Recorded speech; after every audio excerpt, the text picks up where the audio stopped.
Hi, it's Logan Wells, and I know my channel is usually a lot of cooking and some decorating and things like that, but I also do a lot of gardening, and so I thought I would share some gardening tips for beginning gardeners. I don't claim to be an expert, but as you can see from the yard, we have a lot of flowers and a pretty good sized garden and so forth. And everybody's always asking me, what do you do to keep your plants flowering so much and doing so well? These are a couple of pointers. Number one, first thing is deadheading. I go around at least every 4 days and just try to deadhead a lot of things to keep things flowering. If you don't deadhead, the plants are putting all of their energy into the stuff going to seed. So if you cut off a lot of the dead things and blossoms, you'll find that you'll get a lot more blossoms, on top of using Miracle-Gro or a fertilizer. And I do that about every 10 to 14 days. Not a real strong mixture, because if you Miracle-Gro too much, if you don't use the measurements that they tell you on the package, if you over-fertilize, you can burn the plants out, and that's not good for me either. So regular fertilizing and deadheading is key to getting nice full flowers. So for instance, geraniums, you'll see that these start to get a lot of the dead ones here. You just want to clip them off as far down as you can. And I'm going to go ahead and just clip these off because they're about done flowering, and it's going to force this to send out more flowers. And begonias, even these, you can sometimes kind of like lightly shake the plants, and a lot of the dead blossoms will fall off. But if you see things like this, you can clip there, like this. And that's just begonias. You go around and do that on the whole plant. And this will start sending out more flowers. Here's some flowers like this that are over here, and these that have these beautiful red flowers, they come off of these. So this is a dead one. You want to clip that off. That one's dead, that one's dead. The more of these dead ones you clip off, the better your chance of just sending out new flowers. And that's how this keeps getting more blossoms. On that one. Okay. So of course we've got some more geraniums here, just clipping off the dead ones. And then things like this, petunias especially, depending on what variety of petunias you get, I just go around the plants and kind of shake them lightly. It won't hurt it as long as you're gentle.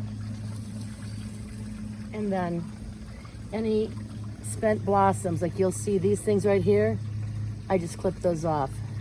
It's kind of a pain in the butt. It takes a little while, and I'm sure most of you don't have as many pots as I do. I've got about 30 pots all over the yard, and even the ones in the beds, but you just want to clip those off.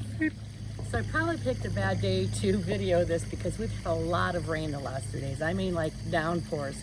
So a lot of the plants are looking a little pretty beat up from all the rain, and they're still pretty wet. They don't need watering because they really got soaked. But in a couple days, after some warmer weather and some sunshine, it's amazing how this will all fill out with flowers again.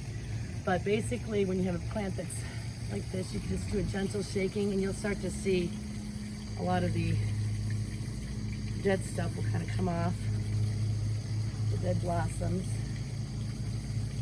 And then again, you're just going to go through and you'll see some of them will come off. You just want to trim those off.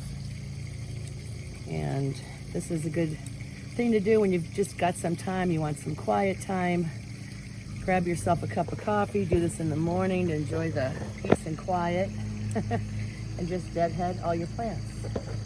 So I got some plants like this, and this is normally all full of these blue blossoms. It's so pretty. Like I said, the rain has really taken a toll, because when they get too much water, you can tell by a little bit of the yellowing of the leaves and so forth. But I just kind of gently shake that off, and then you'll see the spent blossoms like this.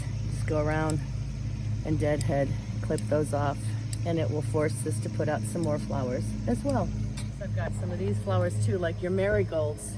These are pretty hardy, and they do well in the sun. And I just go around and clip off the dead ones like that. And the bonus of doing this is that you can keep these lay them out somewhere where they'll dry out, and then you can replant these. Like, let's say this was early summer or late spring, and you have these. You can even keep these over the winter, and just open these up, and you see all these seeds? That's all flowers that you can plant elsewhere. Like, I had taken some seeds and just put them directly in the ground in the late spring, and they've come up.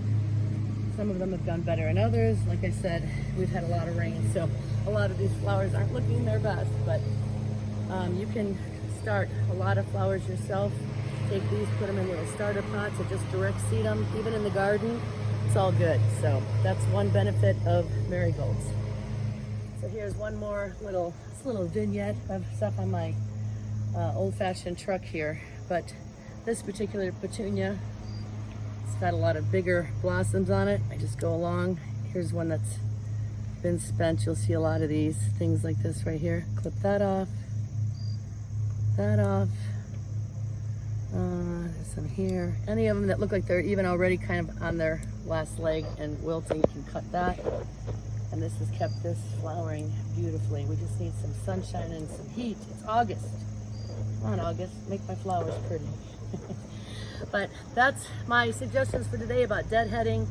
We'll have some other videos soon about miracle growing, and also I have one coming up in which you can cut off some of your flowers like this, and you use a rooting hormone in order to maybe fill in some of your pots that aren't looking so good, maybe one of the filler plants. A lot of times that happens, that I bought from the nursery. Those will die inside of a particular plant, and then you can take cuttings from your plants and put some rooting hormone on them and put them in the dirt, and after about a couple weeks, those will all start a new flowering plant and fill in your pots really nice. But we'll do a separate video on that soon. Make sure you follow my channel and subscribe and like. Any comments are welcome, and you guys have a great day. Happy gardening. So I just got done deadheading some of my black-eyed Susans.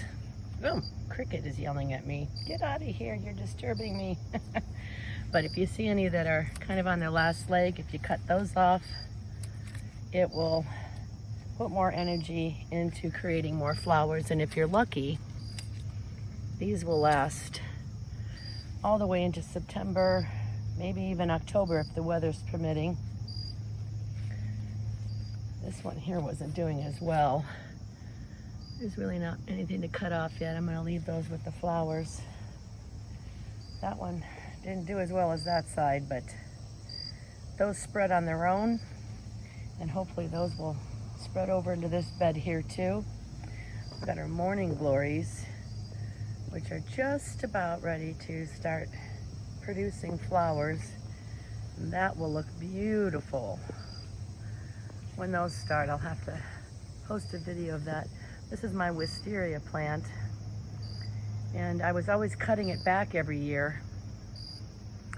And I found out this year that it sets its flowers on a lot of the old canes. So I let it grow this year, and it even went up and over the arch here.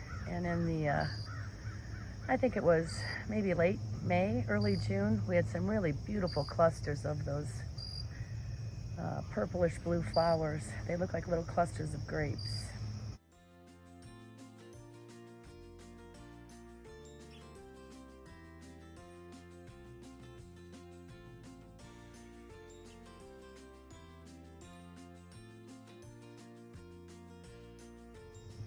We've got our phlox here. I'll start deadheading those when it's time. Lots of tomatoes ripe for picking. I see some spaghetti sauce in my future.